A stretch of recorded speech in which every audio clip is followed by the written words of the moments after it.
Hi, and thank you for joining us, Press Hollywood. We're here with the legendary acting coach, Vincent Chase. Vince? Legendary means fucking old. What's going on, Vince? How you been? In my Abercrombie bit. I got 2 books coming out. Couple I don't books? know where the fuck they're gonna come out. Vince, this program this Press Hollywood, actually this TV show, Anthony Cohen Uncut, what I wanted to do is actually contact and connect with upcoming talents. And you have over 60 years experience. So can you tell us a little bit about what's going on in Hollywood? What do they need to know? Hollywood, you really want, it's very negative. Yeah, tell us straight. It's Uncut. It's the worst time I've ever seen, because Hollywood's like that character in Snoopy or whatever. There's no one always has a fucking cloud over his head. Before, it's like, it gets a little bad, it gets better, but it's much, much harder for the kids to do it. The agents aren't around. The agents who cared, who used to do the thing, are either dead, retired. They're having to do seminars to make money, you know. Yeah. It used to be, say, see a kid come in, and they take a look, and they have the look, they have the personality, we can teach them to do the other stuff. That's what the studios had when they had the contract systems. We would take people literally off the streets, because they had that quality that they could be a star. And then what we do is they put them in, okay, we do a musical right now, no, she can't fucking sing. Okay, do a Western. Okay, yeah, she rides a good horse, and then they go. But now it's very, very hard, because those parts that they will build a character with, a career with, they shot, it's like one of my close friends, like my son, is a kid named Bill Paxton. And he just did a picture called The Hatfields and McCoys, which takes place in West Virginia, Tennessee, right after the Civil War. They shot the motherfucker in Bulgaria. What the hell are they doing in Bulgaria?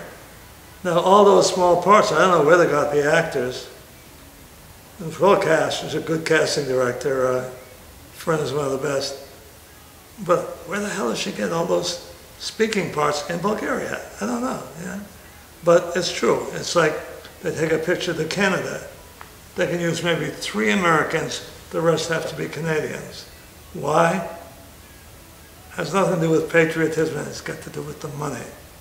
Correct. You get one of the best actors I found in the business today is a kid named Eric Johnson from Canada. Well, when he does an American show, he'll get residuals. He did 2 or 3 starring roles there in the Canadian shows. He gets paid once, and that's it. They sold the show to France, to England, he didn't get a penny.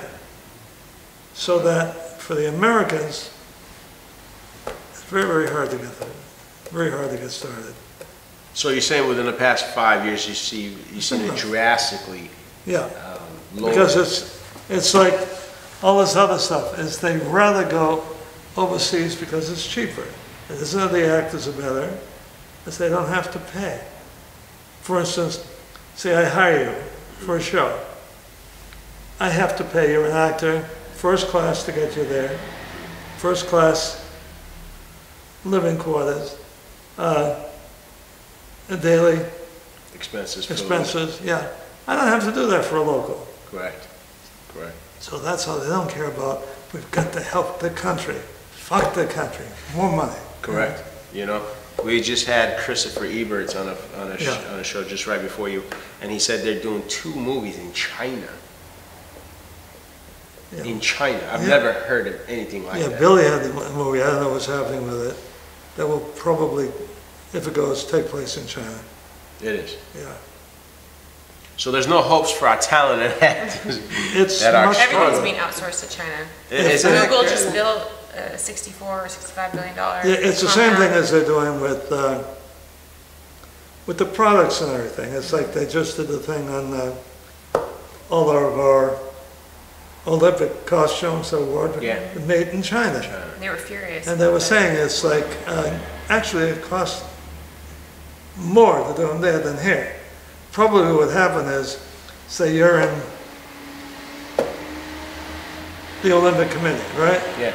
You also are one of these sons of bitches who've been outsourcing all the jobs, you know? That firm in China is probably something you're making money on. Why don't we make the thing here? Fuck it, send it to them. We get more money. Yeah, I don't know if that's what happened, but Yeah. it makes sense, you know? So that's what's going on in Hollywood, guys. You heard it from Sorry, guys. the man. It doesn't mean that you can't make it. It is harder. And those of you who like to just party and get along, it ain't going to work. It is not going to work. It used to. But nowadays, you've got to really drag your ass, put in that effort. So while you're speaking to aspiring talents, Yeah. what advice would you give, and can you tell us a little bit about your workshops? Mine is small. I had my regular office workshop on Sunset Boulevard. My new landlord wanted a place, he has a pot shop downstairs. He wanted a place upstairs where he could have all of his customers. I came there for acting last Oh, yeah. Yeah. So that I finally moved from there, and I opened up with my own place because they're really small. I don't like big classes. I get very frustrated if, like, I've got 15, 20 people in class and I can only work with 6 or 7. What the hell are the others doing there? You know, so my class is smaller, like 8 or 9 people at the most. Work right now, it keeps changing.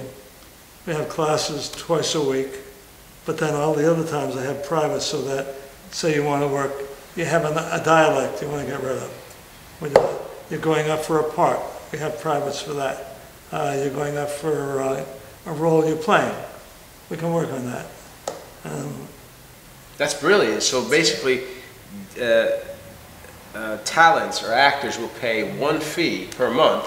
One fee, and they have the time. It's like, I know they're broke. The poor bastards can't make a living. That's what I'm saying. They all had the jobs, you come and be a waiter, you'd be a bartender.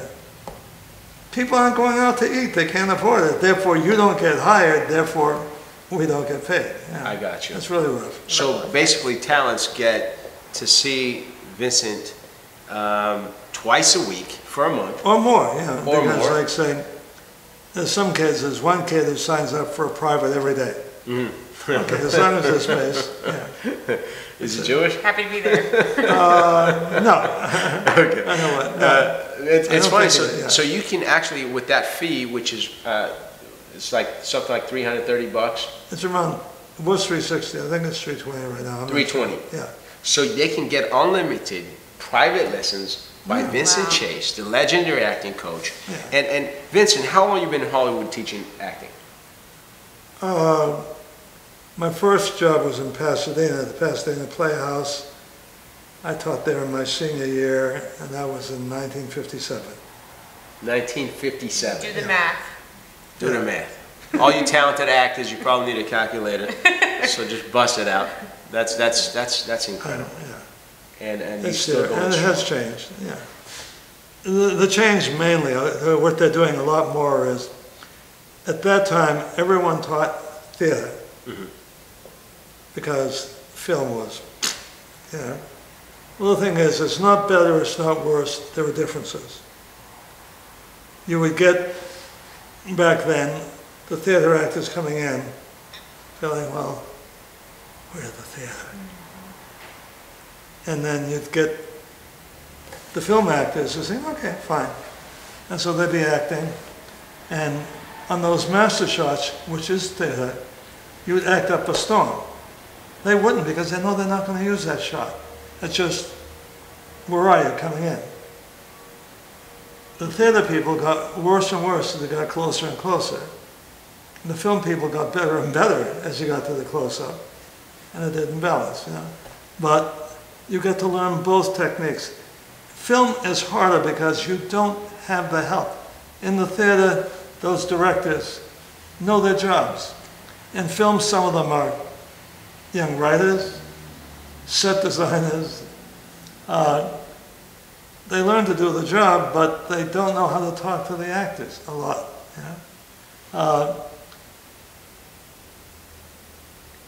So that the actor has to know, how do I do things? How do I work in a master? How do I work in a close-up? How do I work it over the shoulder so I can cheat? How to hit a mark? All these things. When I left Universal, they had promised to get me a whole camera setup, because it's like you're an actor. I had this come in. I'll say, but you're not listening. And he'll say, yeah, right, fuck you. Sure, yeah. I play it, you can see it, A lot of actors don't want to watch it, so you have to learn. When I watch me, I say, what the fuck is he doing? Oh yeah, I like what he did, that was funny, You've got to have that ability. And I say, oh my God, my makeup is bad, and so forth, But they would not use camera equipment. You couldn't get, on any studio, a setup like we have now on every film, where you have it so we can see the rushes right away. Correct. We had to wait until tomorrow. Gotcha. None of that. The idea of training for it, no. The training was, if you were in the contract, they would put you in the show. Maybe. They promised to give me that stuff, they stopped because a lot of the producers didn't want to use the kids. So I say, put them on tape. No, I don't like it. No, you're going to put them in the show, then we'll see. When I left the studios, I went first from GM to Universal, I got that stuff and I've been using it ever since. Now, I think, I don't know how many, but many of the people are now using cameras, and it helps a great deal. I came to your studio one time, that was a while back, a few years back, and it was interesting because you had 2 cameras, you had a big screen, and I remember you put me on the spotlight, and we were rehearsing the scenes, and I remember when I left your studio, I felt so much better about my ability as an actor because you made me feel comfortable. And I felt that came with time and age and wisdom, and because I had taken many acting classes before you. And I wasn't getting that one-on-one treatment. I was in a class with 20 people or 15 people. And there were weeks I wouldn't even get up there to speak. So that's the problem with that. I don't like to do one-on-one alone, because if I am, I'm still fucking judging you. So that's tough with you. So there's got to be time when you're working, say with Kristen, where I'm not judging you, It's like you go to an interview, they're judging you. You go on the set, no, that's why it's easier once you get the job. You're in that classroom, the teacher and some of the students in, but when you're working with another partner, then it's easier just to let go. But then there are areas of private where you need that extra work, you're not quite sure what you're going on, you go through it, put the 2 together, it's fine. But in classes where, even if it is a class, you do get to work every day. Yes. That's important. Yes, no, I liked it because you had you had a lot of turnovers, a lot of people coming in, and every hour you had 4 people coming in, 3 people leaving, and it was just rotating, and everybody was benefiting from the classroom, and I think that's what the talent are going to use and benefit not only from Mr. Chase's experience in this town, and you can actually get this one-on-one and ask him questions that can benefit you in the long run in your career, actually. Chrissy, what do you think? What do you want? Do you want to ask Mr. Vince any questions about the business, like Hollywood and Me? We created a website, hollywoodandme.com, which you're very well aware of, and I have a few producer friends that they're telling me they want to use my site for the next castings, the next project. That's cool. And which also they can get all the information from Mr. Vincent Chase's studio and acting classes on hollywoodandme.com. There's a banner in the bottom. All the information is right there, and you can book your next session as soon as tomorrow. Yeah, I'm there. He's booked in weeks in advance, but if you actually mention you're contacting him from hollywoodandme.com, you have a way of getting in there faster and be seen by the legendary acting coach. Expedite the process. Expedite the Old, legendary, old, yeah. wise and smart. And humble. And you know, one thing, Vinny, I wanted to say that is that you're one of my idols in town. I love you dearly. You're one of my idols. I love you dearly. I tell you what, because I meet a lot of people, and I've never in my life met anyone as humble and as funny as Mr. Chase. The first time I went in, I had just came from New York, and I said, all right, let me try this class. And I walk in the door, and I remember you were cussing. I said, It's a product of blue-collar Boston. It's very, very hard to talk about. I said, sign me, where do I sign? Do you remember that day? I said, I'm in. Yeah. And it was very interesting to get that fresh, real to the point person that's so real in Hollywood that I'm used to getting from New York. And I felt right at home. It was my, I think, second day in LA. That was a long time ago, 5-6 years ago. But I want to help all these talents and try to get the information to them. Yeah. What do you suggest I do as an up and coming producer, somebody that wants to help? Me and Chrissy have been working together for 7 years. We work very well together, but we want to help. We're not worried about the money. We want to help. We want to get the information across. How do you think I should do that? The best way, and what they need, is to let them know, I'm a producer, I'm a director, okay. This is what I'm looking for. Now, I don't care how you get it, but you get to come in with this done. You've got to be able to read fluently, or if you produce, I want you to memorize, to let them know, so that, because they come in the door, they say, I don't know what the fuck you want. So I'm not going to be anything until I find out what you want. And you're waiting for them to say, well, be something. And you're both trying to disappear. The greatest favor you can do is to tell them, if you come in and when you come in, this is what I'm looking for. I want you to come in with energy. It starts when you walk in that door. Yeah? It comes, if I'm putting on tape, when you're saying, you're slating. That may be my first introduction to you. I go, yeah, I'm Mr. Chase. Yeah. Correct. Which they do. It's like, say you're the camera, they'll go, a profile. They'll do this. So they're in fucking prison lineup. I don't want to look at you. No. They'll say, let me see your personality. Let me see when you read. That you're not just giving me words, you're listening. The most important thing in film is a reaction. American actors in particular have a tendency to act on the line. Not the good actors, they don't do it. But what's important is, what are you thinking? What are you feeling? What are you reacting to? It's what you're doing, what you want, meaning what you get, causes your emotions. Know what the actors tell them. Work on getting that stuff, because that's what you're going to bring that's different than the other guy. So the more you make it easy for them to say, oh, that's what you want, and they can do it, the more of a favor you're doing. Because they all come in saying, I don't know what you want, please tell me. Tonight.